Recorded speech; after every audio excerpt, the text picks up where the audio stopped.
The Galactic Peacekeeping Force was more than just an army. It was a mosaic of elite warriors from every corner of the galaxy, each bringing their unique skills and strengths to the table. Among these soldiers were humans, often viewed as the underdogs despite their resourcefulness and ingenuity. In the grand tapestry of galactic conflict, humans stood at a disadvantage when compared to the might of the Thalians or the advanced technology of the Urix. They lacked the psychic powers of the Vrains and the biological adaptability of the Siliquarians. While they were intelligent and clever, humans were also fragile and frequently underestimated. However, within this diverse array of species, one stood head and shoulders above the rest, the Fans. Towering at an impressive 9 feet tall, the Fans were renowned for their incredible physical prowess and battle-hardened traditions. Legends spoke of their strength equating to that of 10 men, their speed rivaling the thrusters of a starship, and their ferocity reminiscent of a predator on the hunt. The Fans had etched their names into the annals of military history, becoming a near-mythical presence in galactic warfare. Yet, they remained elusive, their aloofness an impenetrable barrier to outsiders. Their home world, Valos, was a harsh and unforgiving planet where only the strong survived. Constant natural disasters and a relentless struggle for survival shaped their culture, which revolved around strength, honor, and the revered concept of synergia, a psychic and emotional bond that could only be shared between the closest of comrades. This bond, sacred among the Fans, allowed them to feel each other's emotions and thoughts in a way that no outsider could comprehend.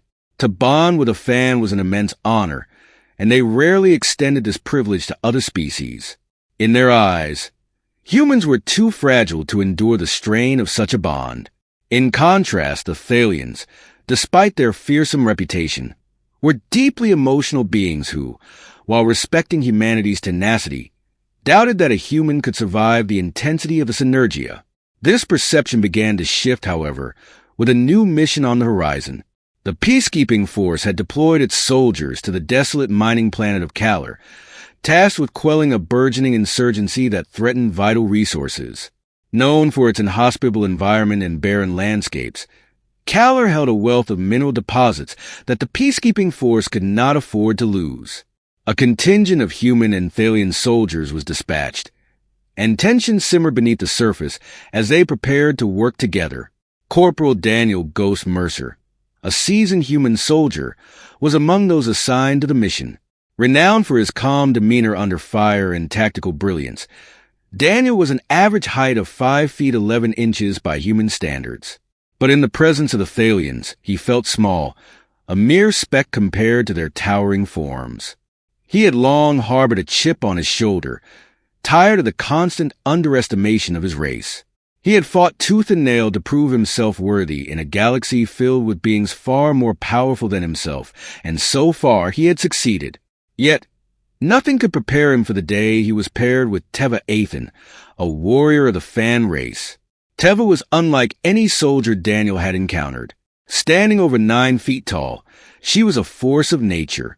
Her skin shimmered with a rich lavender hue, catching the light in an almost ethereal manner. Her silvery white hair was tightly braided, cascading down her back like a silk waterfall. Yet it was her eyes, those molten silver orbs, that truly captivated him. They radiated with an inner fire, reflecting a depth of purpose and emotion that was rare among any species. Daniel had heard the legends of the Fans and their remarkable battle prowess, but standing next to Teva made those stories seem like mere shadows of reality. She exuded an aura of power with every movement, her muscles rippling under her skin like a predator poised to strike. The air around her felt charged, as if the universe itself acknowledged her formidable presence. For her part, Teva held no interest in forming a bond with a human, especially one as physically small as Daniel. She had been trained to fight alongside the strongest of her own kind, and the thought of bonding with a fragile human was laughable to her. Nevertheless, orders were orders, and the Peacekeeping Force insisted on integrating their units. She would follow orders, but only because it was her duty, not because she respected him. The mission briefing was straightforward, outlining their objectives. infiltrate the Renegades' base, secure the mining facilities, and eliminate the threat. Yet, everyone understood the gravity of the situation. The Renegades were well-armed and had fortified their positions. This was not a simple task. Daniel sensed the palpable tension among the soldiers as the briefing concluded. It was clear that doubts lingered in the minds of many. After the briefing, the soldiers were given time to prepare for the mission. Daniel found himself in the armory, meticulously checking his gear and loading up on supplies. He noticed Teva towering above him, silently preparing her own weapons. Her equipment dwarfed his.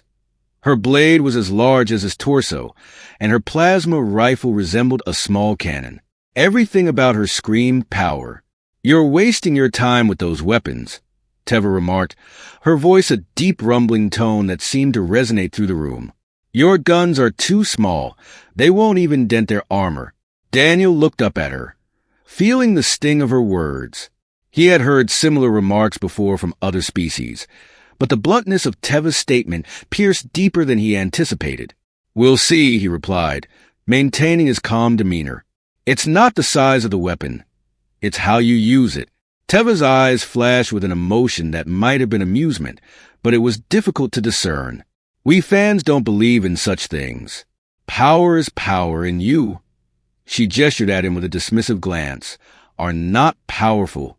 Daniel chose not to respond. He had learned that arguing with beings like Teva was futile. They operated under different principles, and trying to change their perceptions was a waste of energy. Instead, he refocused on his preparations, checking the calibrations on his rifle, adjusting his armor, and mentally reviewing the mission plan. As the mission drew closer, the tension between Daniel and Teva remained unspoken but ever-present. They were assigned to the same squad, meaning they would be working side by side on the battlefield. The prospect of fighting alongside a fan, especially one as intimidating as Teva, was daunting. Yet, Daniel had always thrived under pressure. He was determined to prove himself, not just to Teva, but to himself. The day of the mission arrived quickly, and the soldiers were transported to the surface of Kalar. The landscape was a desolate wasteland, characterized by jagged mountains and endless stretches of barren rock. The sky was a dull, sickly yellow, and the air was thin, making every breath a struggle. As the squad moved out, Daniel kept pace with Teva, his smaller frame almost comical beside her towering presence. But he wasn't there to appear strong. He was there to complete the mission. It was then that everything went wrong. And in another way, as the squad navigated the harsh, inhospitable terrain of Kalar, each step stirring clouds of fine yellow dust that clung to their armor like a second skin. The relentless wind howled through the mountains and valleys, creating an eerie soundtrack to their approach. Daniel maintained a steady breathing pattern, his visor compensating for the harsh environment. Beside him, Teva strode forward with the confidence and grace of someone entirely unfazed by the hostile conditions. It made sense. To a fan, Kalar's weather barely registered as uncomfortable. The squad, a mix of human and Thalian soldiers, moved in formation, drawing closer to the renegade outpost that lay nestled between two mountains. The mining facility had been fortified into a fortress, with heavy turrets positioned strategically on the cliffs and sentry drones patrolling the perimeter. A shimmering force field guarded the main entrance, signaling that this was no mere band of rebels. These were seasoned fighters equipped with advanced technology, ready for any assault. "Looks like they're expecting us," Lieutenant Kell, the human leading the mission, muttered. His voice crackled over the comms, and the squad paused to assess their surroundings. "We'll need to hit them fast, hit them hard. No hesitation," he commanded. As the squad prepared for the assault, Daniel couldn't shake the uneasy feeling in his gut. Something about the setup felt too clean, too predictable. The renegades weren't known for their discipline, yet they were operating with the precision of a military unit. He glanced at Teva, who was scanning the area with her sharp, perceptive eyes. "They're waiting for us," she rumbled quietly, confirming Daniel's suspicions. Lieutenant Kell heard her over the open channel and frowned. "We don't have a choice. We need to breach that facility." With Teva leading the charge, the squad moved closer, her immense stature making her the perfect frontline soldier. Daniel, however, was determined not to remain in the background. He felt the pressure building within him. This was his chance to prove that humans were not as weak as the fans believed. Just as the team neared the facility, Daniel's sharp eyes caught a glimmer of movement in the distance. Before he could alert his comrades, the ground beneath them erupted in a violent explosion. A hidden mine had been triggered. Here's a revised and expanded version of your paragraphs, turning them into a more detailed narrative while keeping the essential elements of your story intact. Chapter 1. The Giant Among Us. The Galactic Peacekeeping Force had a reputation for assembling the finest and most diverse warriors across the galaxy. Their roster included valiant soldiers from every known species, forming a coalition meant to uphold peace amidst the chaos of the cosmos. Humans were included in this esteemed roster, but they often found themselves regarded as the underdogs. Despite their resourcefulness and cleverness, humans lacked the physical might of the Thalians, the advanced technology of the Urix, the psychic powers of the Vrains, and the biological adaptability of the Siliquarians.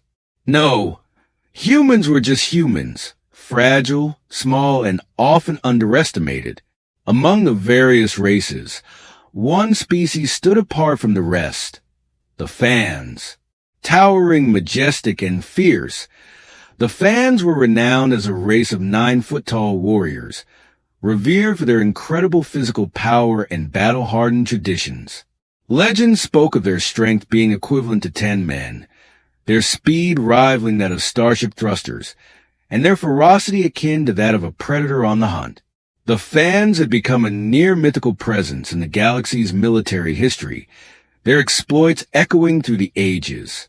Yet, despite their might, they remained elusive and aloof. Their home world, Valos, was said to be a planet where only the strong survived, a place constantly ravaged by natural disasters, where life was a relentless battle from the moment of birth.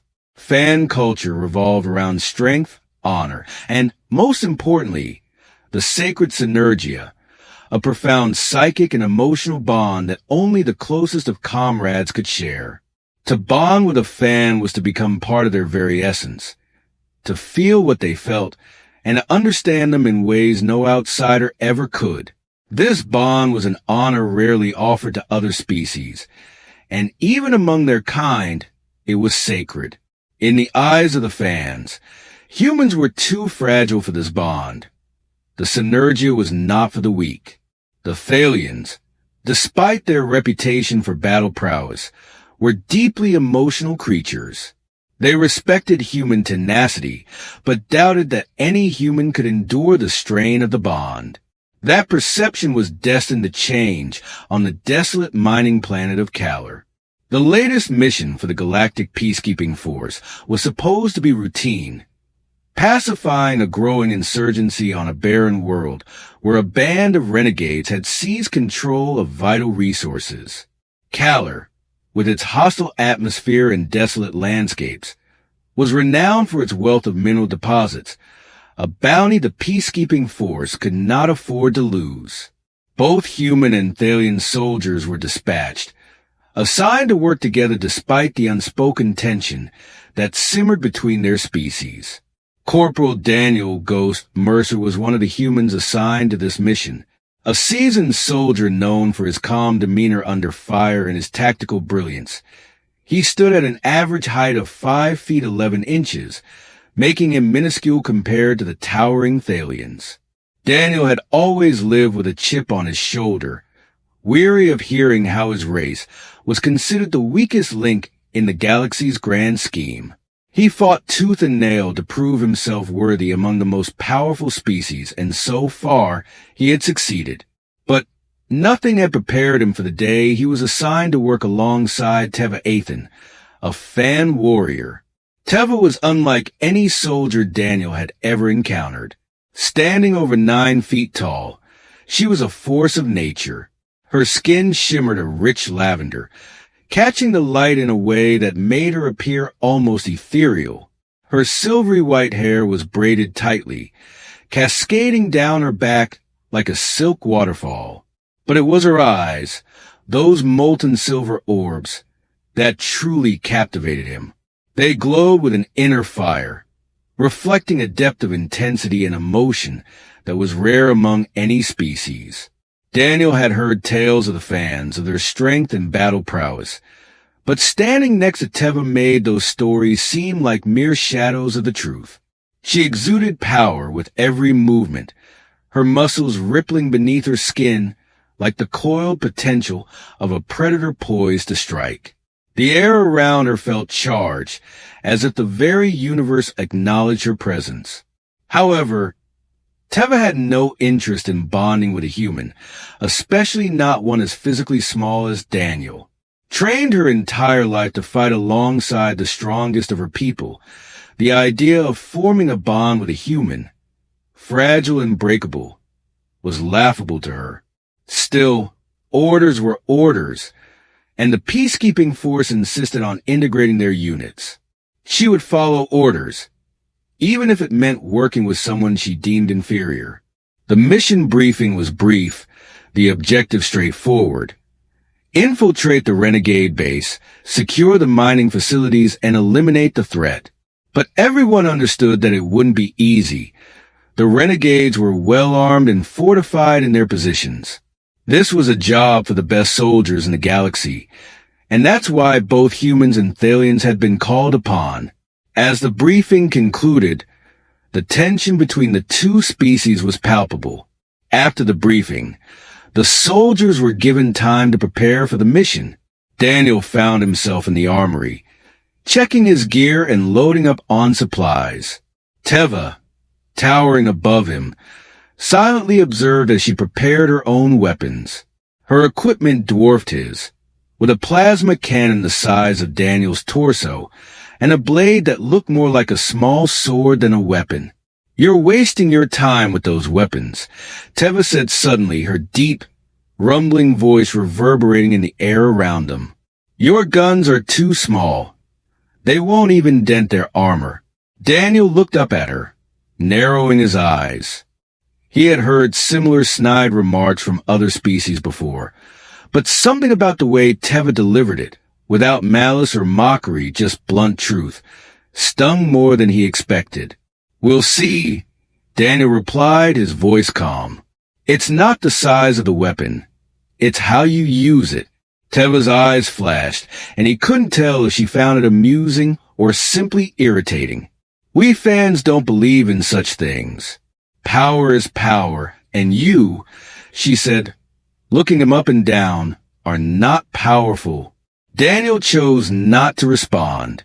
He had learned long ago that arguing with beings like Teva was pointless. They didn't see the world the same way humans did, and trying to change their minds was a waste of energy. Instead, he focused on his preparations, checking the calibrations on his rifle, adjusting his armor, and running through the mission plan in his head. As the mission drew closer, the tension between Daniel and Teva remained unspoken but heavy. They were assigned to the same squad, which meant they would be working side by side on the battlefield.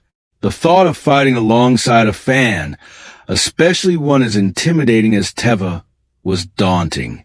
Yet Daniel had always thrived under pressure. He knew he had something to prove, not just to Teva but to himself. The day of the mission arrived quickly.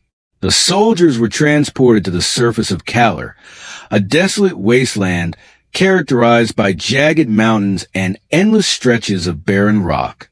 The sky above them was a sickly yellow, and the air was thin, making every breath feel like a struggle. As the squad moved out, Daniel kept pace with Teva, his smaller frame almost comical beside her towering presence. But he wasn't there to look strong. He was there to complete the mission. That was when everything went wrong. The team made its way across the jagged, inhospitable terrain of Kalar, each step kicking up clouds of fine yellow dust that clung to their armor like a second skin. The wind howled relentlessly through the mountains and valleys, creating an eerie ambience that heightened their sense of impending danger. Daniel maintained steady breathing, his visor compensating for the harsh environment. Beside him, Teva strode forward with the grace and confidence of someone utterly unfazed by the hostile planet. For a fan, Kalar's weather would barely register as uncomfortable. The squad, a mix of human and Thalian soldiers, moved in formation, approaching the renegade outpost nestled between two towering mountains. The mining facility had been transformed into a fortress, with heavy turrets visible on the cliffs, sentry drones patrolling the perimeter, and a shimmering force field above the main entrance. This was no ragtag group of rebels. These were seasoned fighters equipped with advanced technology, and they were well prepared for any assault. "Looks like they're expecting us," muttered Lieutenant Kell, the human in charge of the mission. His voice crackled over the comms, and everyone paused, taking in the sight. "We'll need to hit them fast. Hit them hard. No hesitation." The squad began to move into position, but Daniel couldn't shake the uneasy feeling in his gut. Something about the setup seemed too clean, too predictable. The renegades weren't known for their discipline. Yet here they were, operating with the precision of a military unit. He glanced up at Teva, who was scanning the area with her sharp eyes. "They're waiting for us," Teva rumbled quietly, confirming his suspicions. "This is a trap," Lieutenant Kell acknowledged over the comms, his frown audible even through the static. "We don't have a choice," he added, tension evident in his voice. "We need to breach that facility." The squad prepared for the assault, with fans taking the lead as the heavy hitters. Their massive forms and powerful weapons made them perfect frontline soldiers. "Certainly. Here's an expanded version of the provided text rewritten to reach approximately 2,000 words while maintaining the essence of the original narrative." The battlefield fell silent, and the weight of the moment hung in the air like a heavy fog. The Scourge, the monstrous creature that had been unleashed upon them, lay sprawled across the metallic floor of the central chamber, its massive body defeated. The echoes of combat faded, leaving only the sound of labored breaths. Daniel Mercer stood among the remnants of battle, his rifle still gripped tightly in his hands, though now it felt heavier than ever, burdened with the realization of what they had just overcome. The creature's breath slowed until they ceased altogether, plunging the room into an eerie stillness. In stark contrast to the quiet, the renegade leader, the very figure who had boasted about the indomitable strength of the Scourge, stood frozen in disbelief. His confidence had turned to terror as he realized that the creature he had counted on to eliminate the squad was now a lifeless heap at their feet. The hubris that had once filled his eyes was replaced with a dawning horror as he beheld the very species he had underestimated. He was rendered powerless, paralyzed by fear and shock.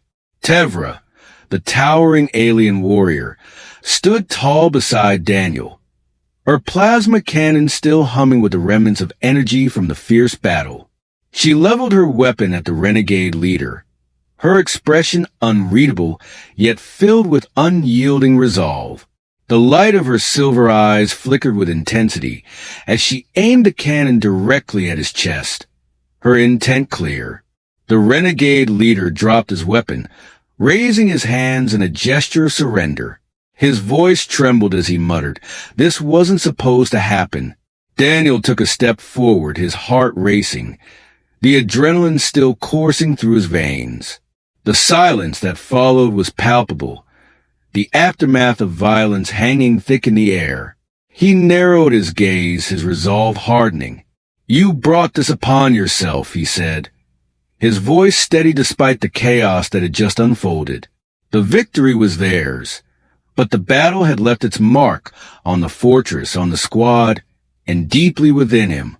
As the tension in the room simmered, Tevra's gaze swept across the chamber, her vigilance ensuring that there were no further threats. She turned her attention back to Daniel, her silver eyes softening. "Humans," she said, her voice low and devoid of the disdain it once held. "You fought well." There was no mockery in her tone, no hint of superiority, only a simple acknowledgement of his courage and skill in the face of overwhelming odds. Daniel felt a warmth spread through him at her words. For so long, he had fought to prove himself in a galaxy that often regarded humans as weak and fragile. Now, in the eyes of this formidable warrior, he had not only survived, but had also earned respect. The rest of the squad, a diverse mix of humans and fans, began to regroup, collecting the wounded and securing the remaining renegade forces. Tunk, another member of the squad, approached Daniel, his expression a mix of concern and admiration. "You didn't have to jump in front of me," Daniel said, his voice hoarse from the strain of battle. The image of Tevra throwing herself between him and the scourge replayed in his mind. It was an act of bravery that transcended mere instinct. It was an unspoken promise of protection. Tevra tilted her head, her gaze piercing and unwavering. "You would have done the same for me," she replied, her voice a firm declaration rather than a question. The truth hung between them, tangible and undeniable. She was right. In that moment, when the scourge had charged at him with its lethal intent, Daniel had felt a shift within himself, a transformation of purpose that extended beyond survival. It was about trust, about the bond they had forged through fire and blood. The realization washed over him. In the heat of battle, he had understood that their synergy, their connection, was not merely a tactical advantage. It was a sacred bond, a pact formed in the crucible of shared struggle. Daniel felt a smile tugging at the corners of his lips, a mix of relief and camaraderie. "It was still one hell of a move, Tevra," he said, his voice lightening despite the gravity of their situation. Tevra's lips twitched almost imperceptibly, a fleeting expression that could almost be construed as a smile. For Daniel, it was a monumental moment, the closest thing to joy he had ever witnessed from her. This brief connection, shared in the wake of chaos, solidified their understanding. As the squad continued to secure the area, Daniel's thoughts drifted. The mission was no longer merely about neutralizing the renegades or securing the mining facility.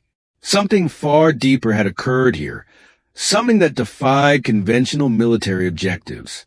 Daniel had done more than survive. He had shown the galaxy that humans could be more than the weak, fragile beings others often believed them to be. Lieutenant Kell, his expression grim but respectful, approached Daniel as the squad prepared to extract. "Corporal Mercer," he began, his voice tinged with an unfamiliar tone of respect. "You saved the mission back there. The drones, the scourge. You turned the tide." Daniel shifted uncomfortably, unaccustomed to praise, especially amidst the remnants of battle. "Just doing my job, sir," he replied, humility underpinning his words. Kell nodded, his approval evident. "Well, you did it better than most. I'll be filing a commendation for you," he said, then turned to Tevra. "And for you as well.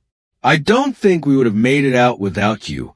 Tevra inclined her head slightly, acknowledging Kell's praise, though her gaze remained fixed on Daniel. There was something unspoken between them now, a bond forged in the heat of battle, transcending species and rank. They had fought together, bled together, and in doing so had built a connection stronger than either had anticipated. Prepare for extraction, Kel ordered, his voice commanding as the squad began moving toward the transport shuttles. We're done here. As the squad moved out, Daniel and Tevra lingered at the entrance of the fortress, standing side by side. The wind had picked up again, whipping through the mountains with renewed intensity. The yellow dust of Kalar swirled around them, a stark reminder of the chaos they had just survived. Daniel glanced up at Tevra, the giant warrior who had once regarded him with skepticism and disdain. You know, he began, his voice thoughtful, back there when you said I wasn't dying today. Were you just being polite, or was that your way of admitting you actually care about me? Tevra looked down at him, her silver eyes narrowing slightly. For a moment, Daniel wondered if he had pushed too far, if he had misread the situation. But then her expression softened just a fraction, and she spoke. You are different from other humans, she said slowly, carefully choosing her words. You do not fear us as others do. You do not see us as monsters. That is why you survived. Daniel chuckled softly, shaking his head. Guess that makes me a little crazy, huh? Tevra didn't answer immediately, but the faintest hint of a smile touched her lips again.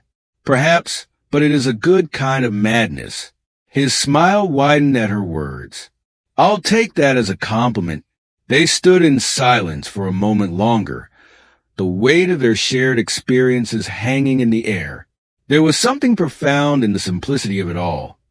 Two soldiers from vastly different species finding common ground amidst the chaos of war. It wasn't something that could be easily explained or fully understood.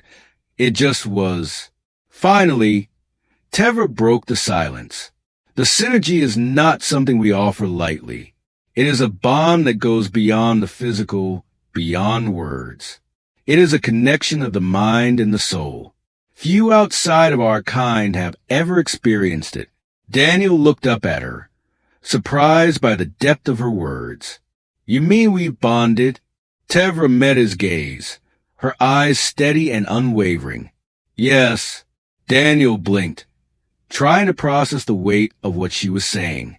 He had heard tales of the synergy, how fans viewed it as sacred, but he had never imagined that he, a human, would ever be part of something like that. It wasn't just about fighting together.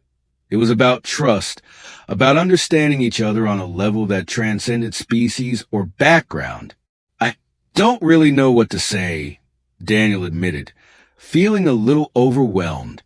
Tevra tilted her head slightly, her expression thoughtful.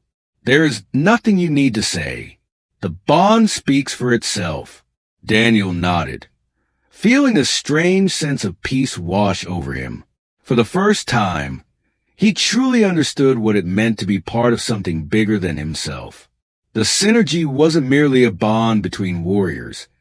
It was a bond between equals. As the transport shuttle touched down, the squad began boarding. Tevra and Daniel exchanged one last look, a moment of unspoken understanding, before stepping onto the shuttle together, side by side. The mission may have been over, but the bond they had forged would last far longer. As the shuttle lifted off and the desolate landscape of Kalar faded into the distance, Daniel couldn't shake the feeling that this was just the beginning. He didn't know what,